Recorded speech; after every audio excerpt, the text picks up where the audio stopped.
Bonsoir, merci de vous joindre à nous pour ce nouveau journal de guerre au 253e jour de la guerre entre le Hamas et Israël. Voici les principaux faits qu'il fallait retenir de la journée à 19 h, heure de Beyrouth.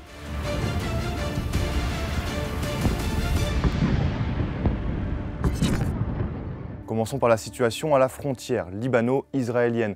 Les tensions entre le Hezbollah et Israël ont continué à s'intensifier suite à l'assassinat du haut responsable du Hezbollah, Taleb Sami Abdallah, à Jouaïa mardi. En réponse, le Hezbollah a ciblé la base militaire de Méron dans le nord d'Israël avec des missiles guidés, affirmant avoir détruit certains de ses équipements et radars.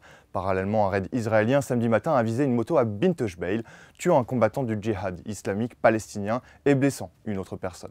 De plus, une femme a été blessée par balle lors d'une opération de ratissage de l'armée israélienne à Ouazani et a été transportée à l'hôpital de Marjayoun pour y être soignée. L'armée israélienne a rapporté que 2 projectiles ont été tirés depuis le Liban vers une unité de contrôle aérien dans la région de Méron, ne causant ni blessés ni dégâts, et plus que plusieurs cibles aériennes ont traversé le territoire israélien, provoquant un incendie dans la région de Goren, mais sans faire de blessés. Dans la bande de Gaza, alors que l'Aïd pointe le bout de son nez, les bombardements et combats au sol entre soldats israéliens et combattants palestiniens se sont poursuivis toute la journée samedi, selon des témoins interrogés par l'AFP sur place.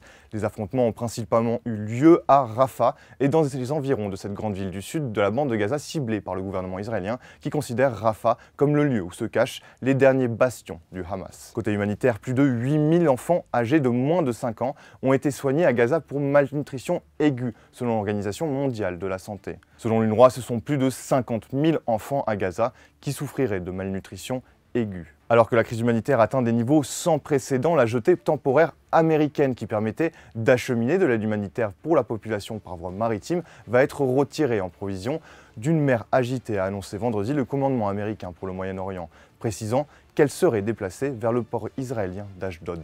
Le bilan humain depuis le début de la guerre à 19 h, heure de Beyrouth, selon les derniers chiffres du ministère de la Santé de Gaza, au moins 37 296 personnes ont été tuées dans les assauts et bombardements israéliens. De plus, 85 197 personnes ont été blessées à Gaza.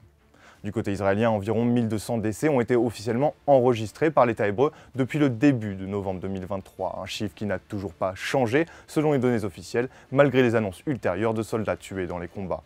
Cependant, l'armée israélienne a annoncé au moins 300 soldats tués depuis le début de l'invasion terrestre à Gaza, dont 8 pour la journée d'aujourd'hui. À l'international, le président américain Joe Biden a reproché au Hamas de bloquer un accord sur un cessez-le-feu à Gaza lors du sommet du G7 qui s'achève aujourd'hui en Italie.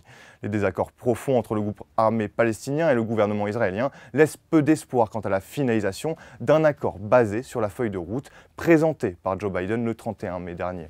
De leur côté, les Houthis, alliés du Hamas, qui disent agir en soutien aux Palestiniens de Gaza, ont revendiqué ces derniers jours une série d'attaques contre des navires en mer Rouge, ce qui a poussé Washington à détruire au Yémen 7 radars nécessaires à ce type d'opération.